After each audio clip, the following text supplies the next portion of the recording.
and warm welcome by the main headlines from the metropolis and Central Bohemian region. This is Praha TV Weekly News. I'm Marcela Tomčíková. So let's get started. The Czech cultural infrastructure will see major investments. The reconstruction of the new stage of the National Theatre, modernization of the Náprstek Museum, and also construction of the new depositories of the National Museum and the National Library. This is all planned and the works worth billions of crowns. Those are intended to improve conditions for visitors, employees and the whole collections themselves. This year, a complete reconstruction of the new stage of the National Theatre will begin, which should resolve the long-standing issues of the building. Having been completed 40 years ago, the building is now in a condition that does not align with the needs of both the audience and the theatre's operations. It does not meet the requirements for theatre employees or any representative social functions as per modern standards. The competition announced today anticipates a prize of over 2 billion crowns, specifically 2,300 million crowns, which will be contested. The actual implementation is expected to start from the third or fourth quarter of 25. With a construction period of 25 months. If everything goes as planned, we would then initiate a trial operation, and from 28 onwards, regular operations could commence. The neighboring Building B will also undergo reconstruction, where a space for the public, a sales gallery and several rehearsal rooms are to be created. In addition to the new stage of the National Theatre, the Náprstek Museum will also be modernized, as it is also in an unsatisfactory condition. It is essential to carry out a heritage reconstruction of the Náprstek Museum buildings located on Bethlehem Square, and, naturally, an overall modernization in conjunction with the heritage restoration. Naturally, we are planning, as with all buildings, to furnish them with cutting-edge IT and security technologies. At the moment, the museum, given its age and technical state, it lacks modern visitor amenities, and of course the aim is to also enlarge the exhibition and display areas, because currently a significant part of the Náprstek Museum is occupied by storage rooms, where the collections are kept, I believe, quite soundproof. First, we need to build a proper storage space, which may include digitization workshops. This building is set to be constructed in Horní Počernice, and only after that will we move on to modernizing the museum itself, which holds over 150,000 items and 250,000 books in its collections. It is expected to be finished in 5 years.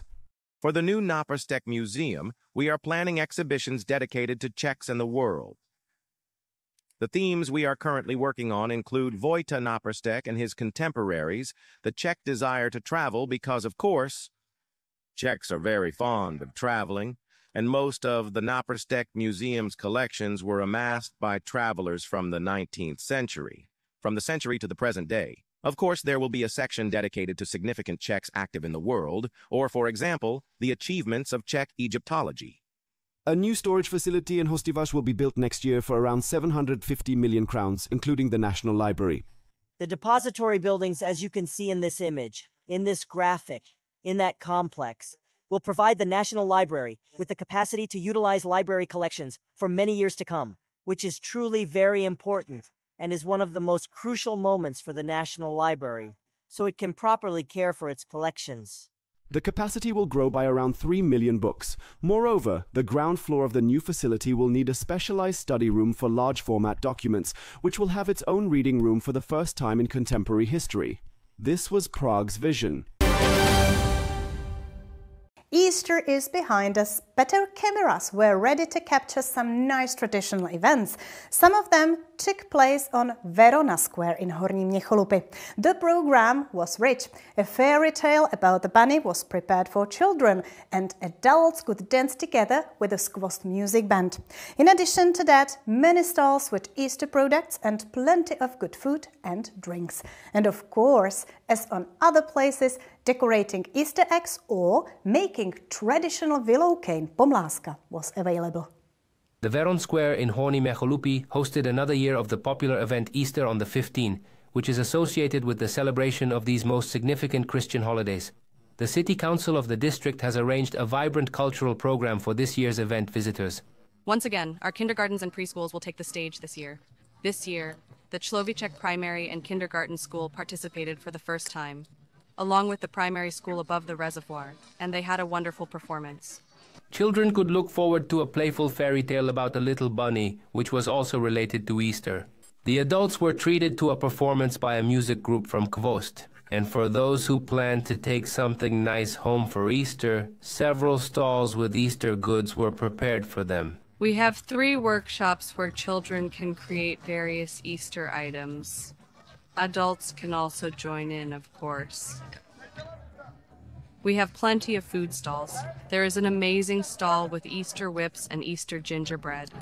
We couldn't let that one pass us by, so we explored it thoroughly. In an effort to embrace the Easter festivities, our colleague made Easter whips for both the young children and the grown-ups. And we also have gingerbread cookies shaped like tiny eggs available here. There were also some little bunnies and a selection of sweets to enjoy with coffee, should anyone still feel hungry. There were, for example, carrot muffins, homemade twisted pastries, and lime cheesecake. At the other booths, you could sample a variety of panna cottas, fried langos, and in a pink van, you could find a cup of honest coffee along with various mini pastries waiting for you, which everyone looks forward to every year. The exhibition Stories Behind Glass of the Ethnographic Museum of the National Museum will introduce you to glass underpaintings. In the 19th century, they were one of the most common types of art appearing in the interiors of common people. The exhibition provides a glimpse into the restoration workshop, where people can get to know both the technical equipment and the individual steps of restoration procedures, but also the specifics of the production of underpaintings and the most common types of their damage. The exhibition is interactive, which children will especially appreciate.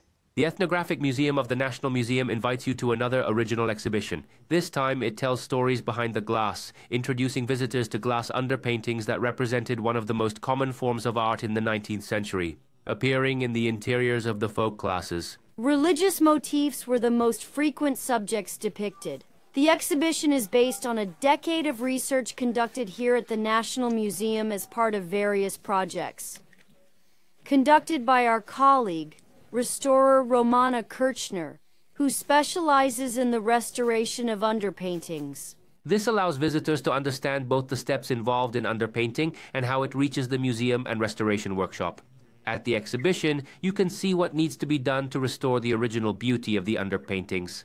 Moreover, the exhibition is partially interactive, which children will surely appreciate. Children can experience what it's like when an underpainting arrives at the restoration workshop in multiple parts. They can also experiment with different ways to retouch the underpainting, as aside from the actual entry, when the restorer tries to retouch with paints, it is also possible to back the image with colored papers. They will help to unify the overall appearance of the individual color layers in a very non-invasive way. Then, on that table, we have lights that allow us to illuminate the underpainting and actually take a look at it, to see how the strokes were made and how layers are stacked.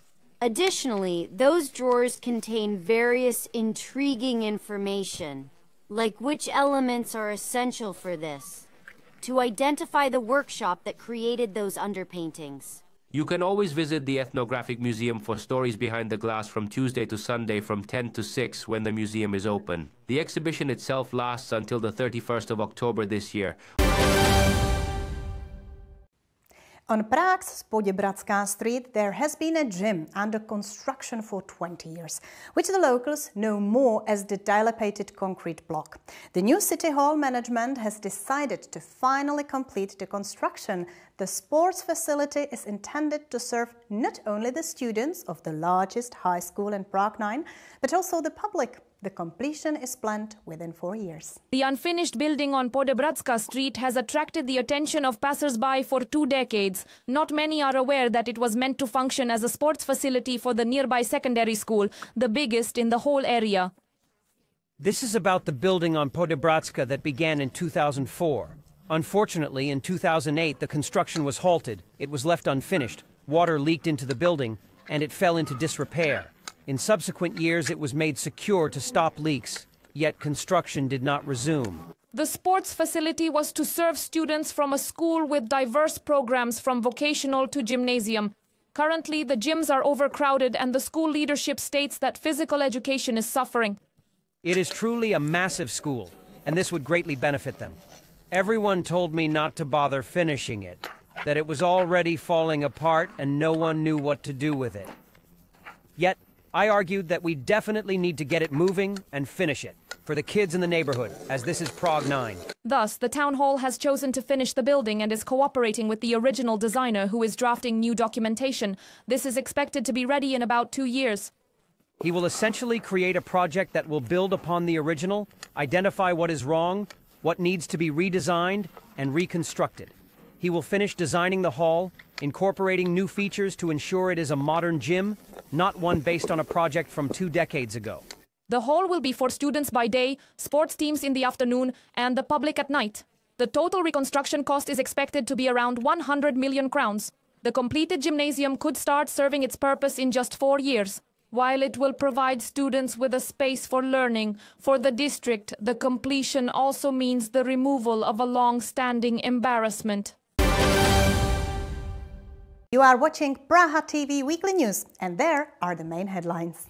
The Prague City Hall is set to launch a tender for the preparation of project documentation for the construction of a bypass road around the districts of Sadalis and Chvíli. The estimated value of the contract is CZK 35.2 million, excluding VAT. The bypass is intended to divert transit traffic away from these city districts and improve connectivity between the D11 motorway, Cerny Most, Letnany, and Kakabis. The plan has recently been approved by the Prague City Council. According to Deputy Mayor for Transport, Zdeněk Ryb, the city aims to commence construction within 4 years. Lucas Harold has been appointed as the new mayor of Prague 5. He was supported by council members from the ODS, ANO, Top 09, and STAM parties. He also received votes from 2 former representatives of the Pirate Party, Stepan Ratej and Yuri Kratky. Harold is the 3rd mayor of the district in the current electoral term. His 2 predecessors were affiliated with the Praha 5 SOB political group. The district had been without a mayor for the past 4 months, during which time it was managed by a 6-member council led by 2 deputy mayors. Czech Railways has initiated a procurement process to select a supplier of electric trains for use within the Prague integrated transport system. The company plans to acquire up to 133 EMU 400 type trains. The estimated value of the contract is nearly CZK 85 billion. These trains are intended for use in a joint tender by Prague and the Central Bohemian region to select a railway operator for the region's main routes for a period of 30 years. The tender requires the operation of at least 60 trains, with the potential addition of approximately 60 more, depending on the pace of railway electrification by the railway administration. The National Library, located in the Klementinum in Prague, will host an exhibition of preserved medieval manuscripts of Kosmas's Chronicle this autumn. The exhibition will be open to the public from September 25th for a period of 1 month. The manuscripts will be displayed to mark the 900th anniversary of the death of Kosmas, the dean of the Prague chapter and author of the oldest Czech chronicle. The anniversary will also be commemorated with a complimentary exhibition, thematic walking tours of Prague, and educational events for school children. And now let's see the surprising guests who become traditional inhabitants. A herd of mouflons lives on the grounds of the Tomayer Hospital in Prague 4, which for several decades has been a rarity, not only among Czech medical facilities. The animals moved here from the Krčský forest, partly due to the increasing number of visitors and partly because they were attracted by the possibility of a quiet refuge and a supply of food. Currently, around 60 of them live in the area. While it is not a natural reserve or a zoo, you can often find a herd of mouflons roaming the green areas that lie between the buildings. The area of the Tomayer Hospital in Prague has gradually been claimed by these animals as their permanent refuge. The mouflons arrived here around the 1950s when they were artificially introduced into the Krčský forest, as the visitor numbers in that area were increasing. Here, both people and staff provide them with food, allowing them to live in peace, which is why they are found here. At present, there are about 60 mouflons here, including some new arrivals. Today, the presence of mouflons in the hospital area is regarded as a typical aspect of the local scenery. It often happens that the animals stand freely near the road or graze right next to the hospital visitors. Here in the area, they are accustomed to people, so yes, they allow you to approach them very closely. In nature, they tend to run away as soon as they notice a person.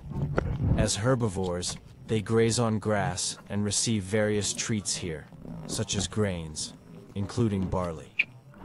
The dry pastries utilized here are quite common.